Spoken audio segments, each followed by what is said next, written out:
मुझे ये डर है कि ये कहीं कोई खुराफात ना करा दे, जैसे राम मंदिर पे कोई विस्फोट करा दें, किसी बीजेपी के आदमी को मरवा दें, इंपॉर्टेंट को, ऐसे काम करा सकते हैं। He is capable of that. जो पुलवामा करा सकता है वो कुछ भी करा सकता है। He has scent regard for democracy. उनको बिल्कुल परवाह नहीं है पार्लियामेंट की। भोंकते रहो, तुम जो कहोगे, वो परवाह नहीं करते हैं, पर वो गलत रास्ते पे हैं। उनके लिए बेस्ट है अगर वो अभी छोड़ जाएं, इस चुनाव में हिस्सेदारी ना करें। हार के जाएंगे तो क्या बहुत अच्छा रहेगा। मैं ये गारंटी करता हूं आपको कि 2024 में ये कामयाब नहीं हो। सतपाल मलिक ने बोला बड़ा हमला, कहा यह देश में जीतने के लिए दंगा करा सकते हैं। एक बार फिर से हरियाणा की हुई हिंसा को बताया सुनियोजित। कहा 2024 से चुनाव से पहले इस तरीके की घटनाएं होंगी। सतपाल मलिक का बड़ा बयान। जाटों से कहा आगे आओ, आ गया वीडियो। जी हाँ, दरअसल आपको बता दें हरियाणा में जो हिंसा हो रही है, खास करके 2024 चुनाव को मद्देनजर मणिपुर से लेकर देश भर में जो माहौल बन रहे हैं, इस बीच सतपाल मलिक ने बड़ा हमला बोला है। कल उन्होंने कॉन्स्टिट्यूशन क्लब में पहुंच करके प्रेस कॉन्फ्रेंस की। दौरान प्रेस कॉन्फ्रेंस उन्होंने कहा है कि ये हिंसा आम है, इससे भी खतरनाक दंगे करा सकते हैं। खास करके 2024 जीतने के लिए किसी बीजेपी के बड़े नेता की हत्या करा सकते हैं या राम मंदिर के नाम पर दंगा करा सकते हैं। हरियाणा, ये तो हरियाणा जीतने के लिए इस तरीके के छोटे छोटे दंगे होंगे। लेकिन पूरा वीडियो सुनिए क्या कुछ कहना है सतपाल मलिक ने। चौंकाने वाला खुलासा। और मोदी के कहा कि अगर विपक्षी एकजुटता और जिस तरीके से टीम इंडिया बन रही है, अगर पूरी तरीके से सफल रहा तो इनका सफाया तय और इनका सुपड़ा साफ हो जाएगा। सुनिए क्या कुछ कहना है सत्यपाल मलिक। मुझे ये डर है कि ये कहीं कोई खुराफात ना करा दें, जैसे राम मंदिर पे कोई विस्फोट करा दें, किसी बीजेपी के आदमी को मरवा दें, इंपॉर्टेंट को, ऐसे काम करा सकते हैं। He is capable of that. जो पुलवामा करा सकता है वो कुछ भी करा सकता है। He has scent regard for democracy. उनको बिल्कुल परवाह नहीं है पार्लियामेंट की। भोंकते रहो, तुम जो कहोगे, वो परवाह नहीं करते हैं, पर वो गलत रास्ते पे हैं। उनके लिए बेस्ट है अगर वो अभी छोड़ जाएं, इस चुनाव में हिस्सेदारी ना करें। हार के जाएंगे तो क्या बहुत अच्छा रहेगा।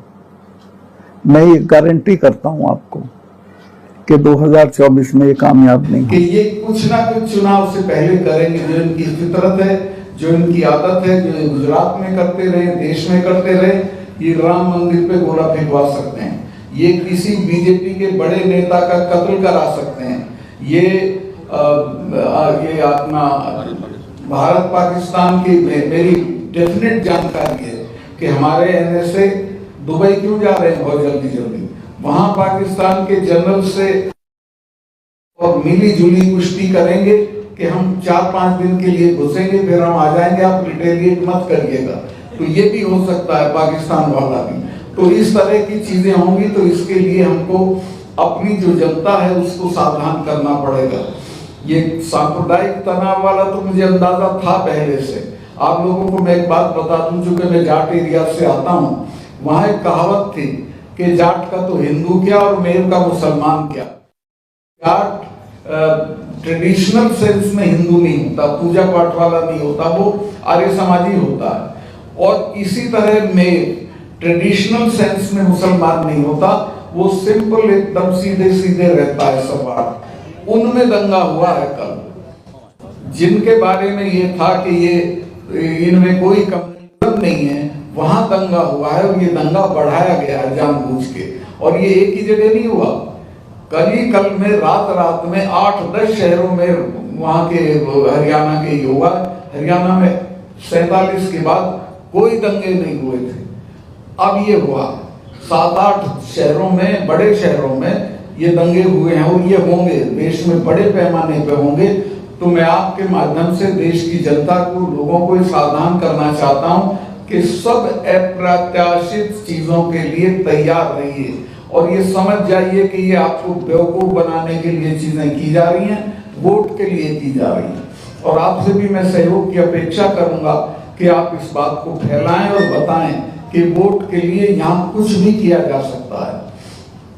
राम मंदिर वाली भी मेरी डेफिनेट जानकारी है कि चूंकि राम मंदिर अब मुद्दा नहीं रहा, मुद्दा तब बनेगा जब उसमें बम पड़ेगा या कोई चीज होगी। वो हो सकता है कृष्ण जन्मभूमि पे हो सकता है, चूंकि अलकायदा की थ्रेट भी है कृष्ण जन्मभूमि के लिए और अयोध्या के लिए। तो जी हाँ, तो कुछ भी हो सकता है और ये कुछ भी करा सकते हैं। मैं बहुत लंबा हो गया, बस मैं आपसे यही निवेदन करना चाहता हूँ कि जो आज का मैं बहुत आभारी हूँ सारी पार्टियों के लोग आए और उन्होंने हमारे जो कंसर्न है वो साझा किए। उनसे मैं कहूंगा कि वो चूंकि जनता के बीच में है, वो जहां जहां जा रहे हैं इन सवालों पे, इन मुद्दों को उठाते रहे और जोरदार तरीके से उठाते रहे, तो देश बड़ी ट्रेजेडी से बच जाएगा। पुलवामा का जहां तक ताल्लुक है, पुलवामा पे जब मैं पहले कोई चीजें बोलता था तो कोई रिएक्ट नहीं करता था सरकार का आदमी, लेकिन पुलवामा बोलने के बाद सम्मानित गृह मंत्री अमित शाह साहब ने कहा कि जब ये गवर्नर थे तब क्यों नहीं बोले थे। तो मैं उनकी याददाश्त खुरचना चाहता हूं कि मैं पुलवामा होने के 2 घंटे के अंदर अंदर मैंने 2 चैनल्स को इंटरव्यू दे दिया था और ये कह दिया था कि इसमें हमारी भी गलती रही है, हमारी नाकामयाबी रही है जिसकी वजह से ये हुआ। और जब प्रधानमंत्री जी का फोन मुझे आया, चूंकि वो अनएक्सेसिबल थे, वो नेशनल कॉर्पोरेट पार्क में थे, उनके पास ये बहाना था कि वहाँ फोन अलाउड नहीं है, तो उनका फोन आया मुझे। ये घटना हुई है 3 साढ़े 3 बजे, 5 बजे उनका फोन आया और उन्होंने पूछा इस तरह से हमारे इतने जवान शहीद हो गए और ये हमारी गलती की वजह से हुआ, हमारी लापरवाही की वजह से हुआ। तो उन्होंने मुझे तत्काल कहा कि सतपाल इस पे बिल्कुल चुप रहिए, कुछ मत बोलिए। फिर 2 घंटे बाद नेशनल सिक्योरिटी एडवाइजर जो हैं अजीत डोभाल साहब, वो मेरे क्लास फेलो भी रहे, लॉ में हम साथ पढ़ते थे, उनका फोन आया कि सतपाल भाई इस पे कुछ बोलना नहीं है आपको। मैं समझा शायद ये कोई जांच वांच कराएंगे, तो मैं उसको प्रिजुडिस नहीं करना चाहता था, मैं नहीं बोला। लेकिन आज तक ना कोई जांच हुई है, ना कुछ बताया गया है, ना कोई पब्लिक डोमेन में कोई चीज आई है, और उसको दफन करके पाकिस्तान की तरफ मोड़ दिया। चूंकि चुनाव में वही चीज सूट करती थी, तो उसका पूरा चुनाव के लिए इस्तेमाल किया गया। माननीय प्रधानमंत्री जी ने उसी दिन 5:30 बजे एक मीटिंग में इलेक्शन की टेलीफोन से, उसमें भी पुलवामा का उन्होंने कोई जिक्र नहीं किया। जहां तक पुलवामा के नताइज का ताल्लुक है, वो बहुत भयानक। पुलवामा के होने के बाद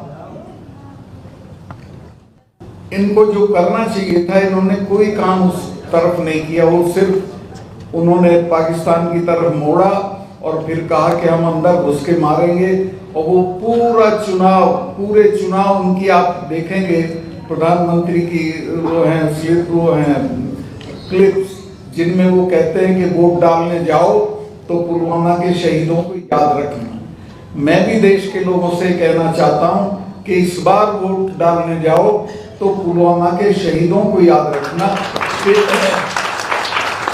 उनकी लाशों पे खड़े होकर जो सरकार बनी, उसने आज तक उस मामले की कोई जांच नहीं कराई है। और आज मुझे अच्छा लगा कि आप लोगों ने प्रस्ताव पास कर दिया है कि इसकी जांच होनी चाहिए, श्वेत पत्र आना चाहिए, और इसकी जांच सुप्रीम कोर्ट के देखभाल में होनी चाहिए। पुलवामा में जो जो नहीं हुआ वो मैं आपको बताऊंगा। असल में यहाँ गलतफहमियां बहुत है कि साहब ये वो आया था, क्या बोलते हैं आप उसको, इंटेलिजेंस अलर्ट। वहाँ तीसरे क्या एक दिन में 3 इंटेलिजेंस अलर्ट आते हैं। मुझे तो हर रोज आता था कि आप यहाँ बैठ के चाय मत पिया करो, पाकिस्तान के शूटर आए हुए पहाड़ी पे आपको कोई मार देगा। मुझे तीसरे दिन जनरल्स 2 मिलने आते थे कि साहब आप सड़क से क्यों जाते हो एयरपोर्ट, आपको बम्प ऑफ करने के लिए पाकिस्तान ने आईडी एक्सपर्ट भेजे हुए हैं। खैर वो हमारे यहाँ एक सुविधा थी कि हेलीकॉप्टर जाता था, इसका अपना हमारा खुद का यहाँ से जो राजभवन था वहां से एयरपोर्ट तक मैं उससे चला जाता था, लेकिन सख्त हिदायत ये रहती थी। तो खैर मैं उसको मानता था, लेकिन इसकी जो जानकारी थी ऐसा होगा, वो मेरी जानकारी में नहीं था। अगर ये लोग जो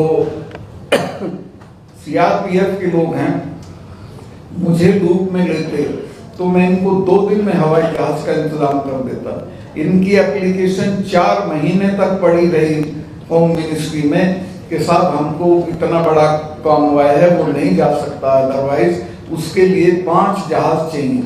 बहुत आसान चीज थी। मैं तो वहाँ कभी लड़के इम्तिहान के दौरान फंस जाते थे जम्मू के श्रीनगर में या श्रीनगर के जम्मू में, तो उनका एयरलिफ्टिंग करा देता था। अगर वो मेरे से कहते मैं इमीडिएटली करा देता, लेकिन उन्होंने होम मिनिस्ट्री से कहा और होम मिनिस्ट्री ने उनको 5 जहाज नहीं दिए। ये जांच करने की चीज है और इसमें रिस्पॉन्सिबिलिटी फिक्स होनी चाहिए कि कौन जिम्मेवार है। अगर ये कॉन्वॉय नहीं होता और उससे जहाज से लोग आए तो कोई जान का नुकसान नहीं होता। इसमें ये भी एक गलती हुई। मैं गया था उस जगह जहां विस्फोट हुआ था, उस एरिया में 10 किलोमीटर की दूरी पे दोनों तरफ 8-10 लिंक रोड मिलती हैं मेन हाईवे में, एक भी मैन नहीं थी, कहीं की कोई जिप्सी नहीं खड़ी थी ट्रैफिक को रोकने के लिए कि भाई हमारा कॉन्वॉय जा रहा है इसमें मत आइए। जबकि मैं हमारी जो फोर्सेज आती थी तो मैं श्योर करता था कि उस दिन कोई सिविल ट्रैफिक हाईवे पे नहीं जाएगा और उसका नतीजा ये था कि सेफली चले जाते थे। उस दिन कोई मैनिंग नहीं थी, कोई उसका क्या बोलेंगे सैनिटाइजेशन नहीं था सड़क का, और वो गाड़ी आई और बेफिक्री के साथ जाके उसने टक्कर मारी और शहादत हो गई हमारे जवानों की। और अब तक उसने किसी भी आदमी को जिम्मेवार नहीं ठहराया गया, क्योंकि इतनी लैप्सेस हैं उसमें